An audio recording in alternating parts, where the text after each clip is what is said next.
अस्सलामु अलैकुम वरहमतुल्लाहि वबरकातुहू। आज हम डिस्कस करेंगे 3 मार्च 2023। तो इसके अंदर हम नए शख्सियात, जो मशहूर शख्सियात हो सकते हैं, अवार्ड्स हो सकते हैं, नेशनल इंटरनेशनल, रियासती तौर पे जितने भी स्कीम्स हैं, प्रोग्राम्स हैं, इसको डिस्कस करेंगे आज के सेशन के अंदर। तो फर्स्ट पॉइंट देखिए, फर्स्ट पॉइंट है ये इलेक्शन कमीशन के तहत है। इसमें एक नया एक आपको न्यू करंट अफेयर मिलता है कि क्यों मैं तो इलेक्शंस का वक्त है, तो हम लोग इसको भी ज़रा ध्यान रखना है। तो फर्स्ट ऑफ ऑल देखो, यहाँ पे ఎన్నికల కమిషనర్ నియామకంపై సుప్రీంకోర్టు चारित्रात्मक तीर्పు मीन्स है सुप्रीम कोर्ट का एक फ़ैसला हुआ कि ఎన్నికల కమిషనర్ నియామకంపై, यानी कि जो इलेक्शन कमीशन के जो मतलब इलेक्शन कमीशन के अंदर जो ड्यूटी करने वाले, जो क्या बोलते हैं इसको, अहदेदार रहते हैं, उनको इंतखाब करने के लिए कैसा, मतलब कौन इंतखाब करना बोल के एक बात सामने आई है। तो इक ముందు ఎన్నికల కమిషనర్లో నియమించే కమిటీలో ప్రధానమంత్రి, यानी कि अब इलेक्शन कमिश्नर को इंतखाब करने के लिए प्रेसिडेंट का होना ज़रूरी है। मतलब एक कमेटी रहती तो उसके अंदर तीनों का रहना ज़रूरी है। एक प्रेसिडेंट, दूसरा आके सुप्रीम कोर्ट का आके जज, जो प्रधान न्यायमूर्ति बोलते हैं ना, उन्होंने, और थर्ड आके लोकसभा के अंदर जो प्रधान प्रतिपक्ष नेता లేదా అతిపెద్ద విపక్ష पार्टी नेता, यानी कि जो लोकसभा के अंदर जो सीनियर मोस्ट फैकल्टी है ना वो, और जो अतिपेद्द विपक्ष पार्टी नेता जो होते ना, उनको आके ये तीनों को हक है कि इलेक्शन कमिश्नर को इंतखाब करने का। सो इसमें आपको समझ में आ गया कि इसमें ये थोड़ा बहुत चेंजेस किए हैं कई बहुत, तो इलेक्शन कमीशन को साफ़ और शिफाफ तरीके से चलाने के लिए। उसके बाद देखिए यहाँ पे सेकेंड पॉइंट है, मतलब ये అసలు ఏం జరిగింది, ఎందుకు ఈ వివాదం, मीन्स ये आपको आदानी के बारे में है, यानी कि ये जो बिज़नेस पर्सन है ना, आदानी बोल के, इनके बारे में है ये। तो इन्हों रिसेंट से आके एक कोर्ट केस में फंसे हुए हैं। क्या है बोले तो, ये షేర్లలో అదానీ గ్రూప్ అవకతవకలకు పాల్పడిందని ఆరోపిస్తూ అమెరికాలోని న్యూయార్క్ చెందిన పెట్టుబడుల పరిశోధన సంస్థ హిండెన్బర్గ్ जनवरी 24 నివేదికను వివరించింది। यानी कि उनके शेयर्स के, यानी कि जो आदानी ग्रुप ऑफ कंपनीज है ना, उनके शेयर्स के अंदर कुछ गड़बड़ हुआ है, मतलब कुछ प्रॉब्लम हुआ है बोल के, और 140 बिलियन लॉस हुआ है बोल के एक न्यूयॉर्क का, यानी कि अमेरिका के अंदर जो न्यूयॉर्क जो बिज़नेस पर्पस के लिए जो एक इदारा है था ना, वो आगे हिंडनबर्ग बोल के जनवरी 24 को एक रिपोर्ट पेश करा है। ऐसा मुझे इतना लॉस हुआ है इनके ज़रिए से, इनके शेयर्स में कुछ प्रॉब्लम करने की वजह से बोल के, ये उनके ऊपर केस का इशू चल रहा है अदानी के ऊपर। तो वो है सेकेंड पॉइंट। थर्ड पॉइंट देखो, రాష్ట్రానికి ఫాక్స్కాన్ సంస్థ అయితే ఇది ఏ దేశానికి చెందింది, ఏమి ఉత్పత్తి చేస్తుంది, मीन्स राष्ट्रानिकी बोले तो हमारे तेलंगाना को आके फॉक्सकॉन संस्था, फॉक्सकॉन बोले तो एक इदारे का नाम है। अब देखेंगे उसके बारे में क्या है बोल के। ఇది तवान्కు చెందిన दिग्गज इलेक्ट्रॉनिक परिकराల तैयारी संस्था।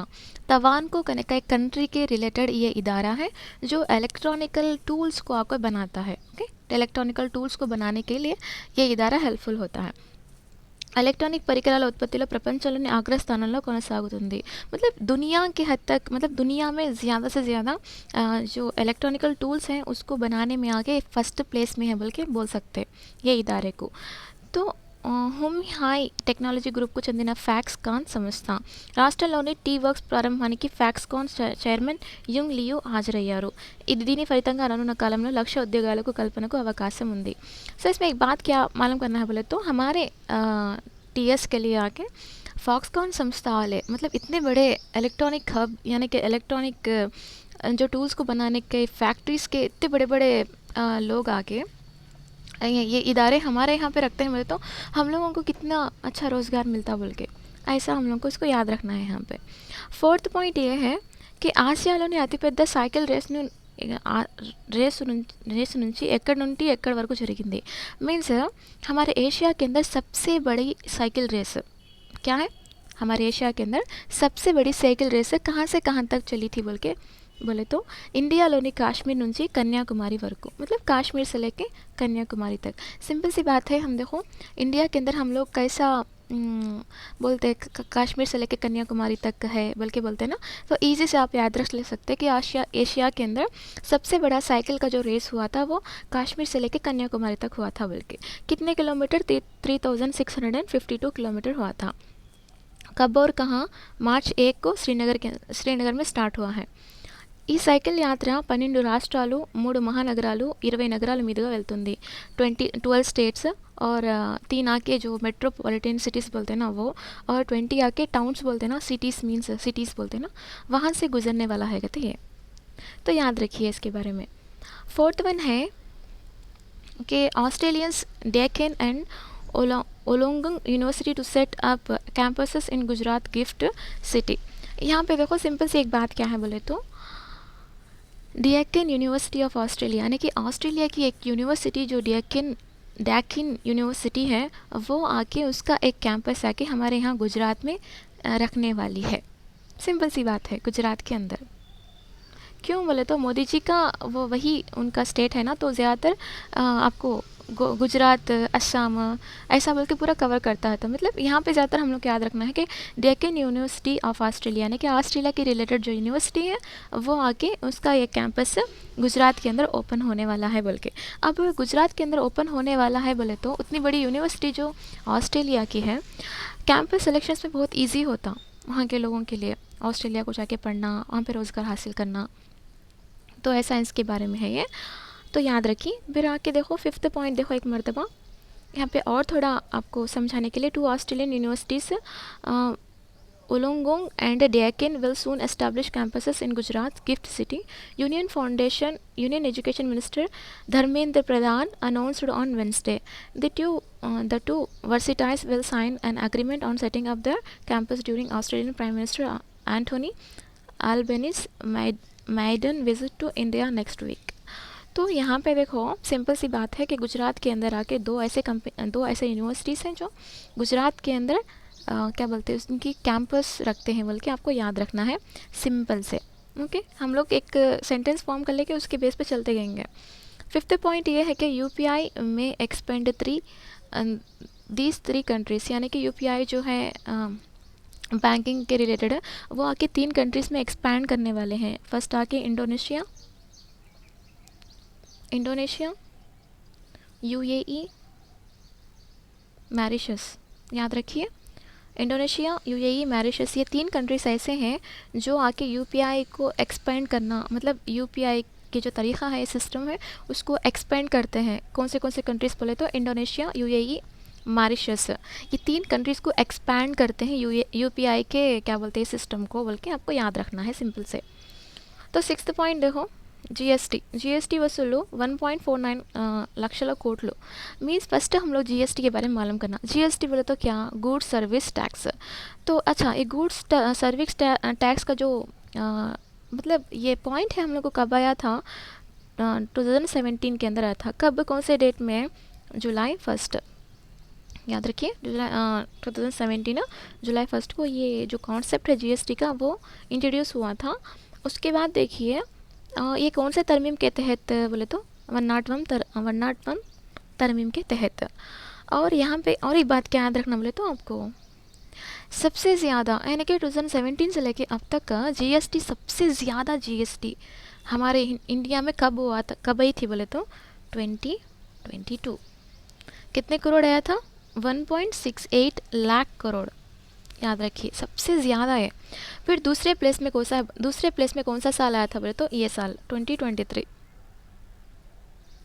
अब पढ़े ना हम लोग यहाँ पे 1.49 लाख बोल के, तो ऐसा आके ये आता। और इसके रिलेटेड एक और बात है कि आपको जीएसटी का एक आर्टिकल भी है 279, कैपिटल ये बोलते हैं ना उसको, ये आके आपको जीएसटी काउंसिल का एक आर्टिकल है, जीएसटी काउंसिल है बोल के। कि जीएसटी के रिलेटेड कुछ भी हो आपको इम्पॉर्टेंट होता कि किस तरह से हम जीएसटी पे, तो गुड सर्विस टैक्स ये कब इम्प्लीमेंट करे थे, ये कब स्टार्ट करे थे, कौन से महीने में स्टार्ट करे थे, कितना टर्नओवर यानी कि कितना अब जीएसटी आता है, ये पूरा मालूम करना पड़ता है, पूरे आपको इम्पॉर्टेंट होते। तो 7th देखिए, यहाँ पे एक हिस्ट्री हुई है नागालैंड के अंदर सरिकोता चरित्र तोलिसारी महिला गेलुपु। तो यहाँ पे देखते ही आपको ईजी समझ में आ गया होगा कि नागालैंड के अंदर अब तक कौन सी भी लड़की कौन सी भी औरत जीती नहीं है बोल के, नहीं जीती बोल के, సింపుల్ बात है। तो यहाँ पे देखो నాగాలాండ్ అసెంబ్లీ ఎన్నికలు సరికొత్త చరిత్రను లిఖించాయి। 60 ఏళ్ల తర్వాత ఆ రాష్ట్రంలో ఓ మహిళ తొలిసారిగా అసెంబ్లీలో అడుగు పెడుతున్నారు। मीन्स 60 साल के बाद आके वहाँ पे एक औरत आके जीत हासिल कर चुकी है। वो 60 साल के बाद असेंबली के अंदर कदम रखने वाले हैं बोल के, मतलब एक औरत। तो यहाँ पे आप इनका नेम याद रखना है। ओके, इनका नेम क्या याद रखना है आपको? हैकानी जकालू। क्या नाम है इनका? हैकानी जकालू। ओके, तो इनकी नेम याद रखना है। आके नागालैंड के, मतलब नागालैंड के अंदर जीत के वहाँ का क्या बोलते हैं, वहाँ के प्रेसिडेंट के तौर पे नॉमिनेट हुए हैं बल्कि आपको याद रखना है। देखेंगे यहाँ पे और कुछ मिलता है इसके बारे में। గెలిచిన మొదటి మహిళ హెకానీ జకాలు రికార్డు సృష్టించారు। నాగా అసెంబ్లీ ఎన్నికల్లో ఓ మహిళ గెలుపొందడం ఇదే తొలిసారి। तो ये तोलिसारी बोल के रहता ना, ये बहुत ही इंपॉर्टेंट होता, फर्स्ट बोलते ना। तो ऐसे क्वेश्चंस पूछने के चांसेस हैं। अब विमेंस के रिलेटेड बोले तो कंपलसरी से पूछता। अब मार्च 8 को विमेंस डे भी आ रहा, तो उसके रिलेटेड भी क्वेश्चंस अगर आपको ये फील्ड में है, मतलब एग्ज़ाम्स हो रहे हैं 9 या 10 11 या मार्च के अंदर कुछ एग्ज़ाम्स हो रहे हैं आपके, तो पक्का विमेंस डे के रिलेटेड इसके रिलेटेड क्वेश्चन रहता आपको। और इसमें ये भी इम्पॉर्टेंट होता कि कौन से नागालैंड, मेघालय, त्रिपुरा के अंदर जो इलेक्शंस चले थे, कितने उनके मतलब स्थानालु थे बोल के ये याद रखना पड़ता आपको पूरा। तो एक मर्तबा देखिए और उसको याद रखने की कोशिश करें। 9th पॉइंट ये है कि the central government hosted the first meeting of the governing board of BIMSTEC, यानी कि BIMSTEC, BIMSTEC energy centre BEC on 27 फरवरी 2023 इन बैंगलोर। यहाँ पे देखो बिम्स्टेक बोल के किसे बोले तो ये भी एक इदारा मीन्स कंट्री, सम कंट्रीज़ का एक ग्रुप था। फॉर एग्जांपल सार्क कंट्री है, south Asian association for regional cooperation. BIMSTEC बोल के वो भी एक सार्क के तरह ही है, जिसके अंदर बहुत सारे कंट्रीज़ आके आते। देखेंगे वो कंट्रीज़ भी कौन से हैं। तो ये क्या करा है बोले तो एक माहिदा, मतलब एक मीटिंग करा है। बिम्स्टेक 2023 कहाँ पे चला था बोल के पूछता, तो बैंगलोर के अंदर चला था। कब चला था? 27 फरवरी 2023 में चला था। The meeting witnessed active participation from member countries Bangladesh, Bhutan, India, Myanmar, Nepal, Sri Lanka and Thailand. तो देखिए इसके अंदर कौन कौन से हैं? बांग्लादेश है, भूटान है, इंडिया है, म्यांमार है, नेपाल है, श्रीलंका है, थाईलैंड है। तो क्वेश्चन ऐसा फॉर्म होता कि बिम्स्टेक के अंदर कौन सा कंट्री नहीं आता, बिम्स्टेक के अंदर कौन सा कंट्री नहीं आता बोल के। तो हम लोग के इसके कंट्रीज़ के नेम्स भी याद रखना ज़रूरी होता।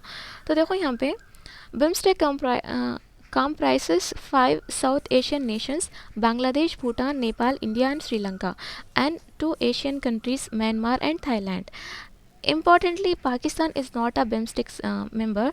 In recent years, India seems to have moved its diplomatic energy away from SAARC to BIMSTEC. तो यहाँ पे सिंपल से एक बात याद रखनी है आपको, बिम्स्टेक के अंदर कितने आपको कंट्रीज़ आते बल्कि याद रखना है। और वो 2023 उसका एक समिट था, वो कहाँ पे चला? बैंगलोर में चला, 27 फरवरी को चला बोल के आपको याद रखना है सिंपली से। तो चलो नेक्स्ट पढ़ेंगे हम लोग। ఆరోగ్య మహిళా పేరిట ప్రత్యేక కార్యక్రమాన్ని ఏ రాష్ట్రం ఏర్పాటు చేయనుంది। मीन्स एक विमेन के लिए क्या क्या ज़रूरी है, उनके लिए चेकअप्स करवाना हो, उनके जो पर्सनली नीड्स होते, मतलब उनके हेल्थ के रिलेटेड कुछ चीज़ें हो सकते, ऐसे इसके रिलेटेड आके उनकी हेल्थ अच्छी रही तो अपना घर को संभाल लेते, सारी रिस्पॉन्सिबिलिटी करते, बच्चों की अच्छी परवरिश करते। तो मतलब उनको हेल्थी रखने के लिए कौन से ऐसे प्रोग्राम्स कराए जा रहे हैं जो औरतों को और हेल्थी बना सके, मतलब हेल्थी से रखे। और ये कौन सा स्टेट करता है बोले तो తెలంగాణ। ఇంపార్టెంట్ है देखो। ప్రతి మంగళవారం ఆరోగ్య మహిళా పేరిట ఈ సేవలను అందిస్తారు। मतलब प्रति मंगलवारम मतलब हर ट्यूसडे के दिन यहाँ को चेकअप्स होते रहते हैं। మహిళా దినోత్సవం మార్చి 8 రోజున ఈ సేవలు తొలుత 24 జిల్లాల్లోని 100 ఆసుపత్రుల్లో అందుబాటులోకి తీసుకురానున్నారు। मीन्स अब ये कई को इंट्रोड्यूस करें इस टाइम में बोले तो ये विमेंस डे आ रहा है ना मार्च 8 को, तो उसके लिहाज से आके 24 डिस्ट्रिक्ट्स में और 100 हॉस्पिटल्स के अंदर ये इम्प्लीमेंटेशन करने वाले हैं। और దీనిలో మహిళలకు సాధారణ రుగ్మతలకు సంబంధించి 8 పరీక్షలు చూస్తారు, గరిష్టంగా 57 రకాల పరీక్షలు చేస్తారు. सिंपल सी बात ये है कि यहाँ पे देखो एक औरतों के सेहत के रिलेटेड है. अगर औरत सही से है तो सब कुछ सही से रहता, बल्कि औरतों को उनकी सेहत के रिलेटेड आके ये क्या बोलते हैं, एक स्कीम ऐसे निकाली है जो औरतों की हेल्थ के बारे में है. वो कौन सा स्टेट है बोले तो आपको తెలంగాణ స్టేట్ है. 11th वन देखिए, అసెంబ్లీ ఆమోదించిన బిల్లులను పెండింగ్లో పెట్టడం రాజ్యాంగబద్ధమేనా? సుప్రీంకోర్టులో పిటిషన్ వేసిన తెలంగాణ ప్రభుత్వం. मीन्स तेलंगाना का जो मतलब तेलंगाना जो स्टेट है वो आके सुप्रीम कोर्ट में पिटिशन रखा है कि आप हमारे बिल्स को कई को पेंडिंग रखते हैं, ऐसा पेंडिंग रखना सही है क्या बोल के पूछते हैं. तो ये कौन से आर्टिकल्स के रिलेटेड आके రాష్ట్ర శాసనసభ ఒక బిల్లును పాస్ చేసి గవర్నర్ ఆమోదం కోసం పంపినప్పుడు, मीन्स आर्टिकल 200 क्या बोलता बोले तो आर्टिकल 200 के लिहाज से हमारे रियासत के अंदर एक बिल करने का पास होकर गवर्नर तक जाती है बोले तो थोड़े बातों का ख्याल रखना पड़ता. मतलब ये चंद बातें नीचे दिए गए हैं, उसमें से कोई एक करना पड़ता. को से भी नहीं करे इसका खामोश रह गया समझो, उसको पेंडिंग बोलते. मतलब कौन कौन सा गवर्नर के पास गए तो गवर्नर का क्या क्या चीज़ें करना पड़ता बोले तो उन सील डालना पड़ता कि हाँ मैं एक्सेप्ट करा हूँ बोल के. సమ్మతిని నిలుపుదల చేయడం, అమ్మ नहीं करता बोल के. राष्ट्रपति परिशीलन कोसम पंपड़म, अब राष्ट्रपति के पास तो भेजना, अगर गवर्नर को पसंद नहीं आया तो भी जान दे. पुनः परिशीलन कोसम తిరిగి శాసనసభకు పంపడం, मतलब फिर अब एक मरतबा मतलब రీచెక్ कर लो बोल के फिर भेज देना. वैसा नहीं जैसा ఈ 4 మార్గాల్లో ఏదో ఒక దాన్ని మాత్రమే అనుసరించాలి. तो चारों में से कोई एक रास्ता इख्तियार कर लेना. तो అలా కాకుండా గవర్నర్ పెండింగ్లో పెట్టడం వల్ల ఇది రాజ్యాంగబద్ధమైన అని ప్రశ్నిస్తూ సుప్రీంకోర్టులో तेलंगाना प्रभुत्व पिटिशन ऐसी. मतलब ये 4 भी नहीं करते हैं कहते, 4 में से कोई एक भी नहीं कर रहे कहते, कई को ऐसा नहीं कर रहे बोल के. सितंबर 14 2022 से लेके फरवरी 13 2023 तक के बीच में आके 10 बिल्स करने का पेंडिंग्स हैं कहते. कितने 10 बिल्स आके पेंडिंग्स है बोल के यहाँ पे इनका कहना है. तो इम्पॉर्टेंट है, याद रखिए ये. अब एपी के रिलेटेड देखो, यहाँ पे 6 మండల్స్ యాడ్ हो चुके हैं. ये నోటిఫికేషన్ కనుక జారీ हुआ है. तो देखो यहाँ पे రాష్ట్రంలో కొత్తగా మరో 6 మండలాలను ఏర్పాటు చేయాలని రాష్ట్ర ప్రభుత్వం నిర్ణయించింది. అనంతపురం, విజయనగరం, చిత్తూరు, నంద్యాల, అనంతపురం, ఒంగోలు మండలాలను అర్బన్ రూరల్ మండలాలుగా, కృష్ణా జిల్లా మచిలీపట్నం మండలాన్ని మచిలీపట్నం సౌత్ నార్త్ మండలాలుగా విభజించినట్లు పేర్కొంది. सो सिंपल सी बात ये है कि मैं जो सिंपल बोलती रहती हूँ ज़्यादातर आपको, कि मतलब एक लाइन में आपको समझ में आने के लिए. तो 6 जो हैं वो मंडल्स हैं. कौन से हैं? अनंतपुर, विजयनगरम, चित्तूरू, नंद्याला, ओंगोलू, ये पूरे क्या हैं बोले तो अर्बन रूरल मंडल के तहत आते हैं. ये बात आपको याद रखनी है. तो यहाँ पे देखो, आज एक मशहूर शख्सियत के बारे में हम लोग डिस्कस करेंगे. PEN award to Vinod Kumar Shukla. PEN award इनको मिला है, किनको? विनोद कुमार शुक्ला जी.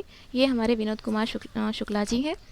तो यहाँ पे देख सकते हैं कि आप on March 2 2023 Chhattisgarh senior writer. तो इन्हों कहाँ के हैं? इन्हों छत्तीसगढ़ के हैं. इन्हों सीनियर राइटर है. And eminent contemporary Hindi literature Vinod Kumar Shukla was awarded the prestigious PEN award for 2023 for achievement in international literature at a ceremony organised by PEN American in New York. तो पेन अमेरिकन जो मतलब वहाँ पे एक सेरेमनी हुई थी इंटरनेशनल लिटरेचर के बेस पे. तो वहाँ पे जो शुक्ला जी हैं, यहाँ पे इनका नाम विनोद कुमार शुक्ला है, तो उनको पेन अवार्ड दिया गया है. तो उन्होंने कहाँ के हैं? छत्तीसगढ़ के हैं. रैंडमली हम लोग एक मरतबा चेक कर लेंगे कि स्टार्टिंग से हम लोग क्या क्या पढ़े थे बोल के. तो हम लोग स्टार्टिंग से कौन सी चीज़ें डिस्कस किए थे. फर्स्ट ये था कि इलेक्शन कमीशन के अंदर आके अगरचे इलेक्शन कमिश्नर को हम लोग इंतखाब करना है, तो ये तीनों की एक कमेटी बनाना है, और ये तीनों की कमेटी के बाद ही क्या कर सकते हैं, हम कुछ स्टेप्स ले सकते हैं और उनका इंतखाब कर सकते हैं.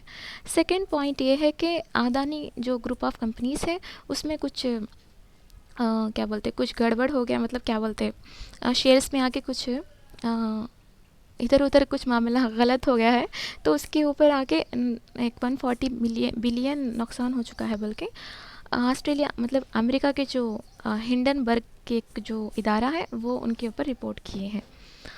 थर्ड पॉइंट ये है कि हमारे टीएस के अंदर भी आके फॉक्सकॉन इदारा बल्कि आने वाला है. ये हमारे लिए बहुत ही हेल्पफुल होगा.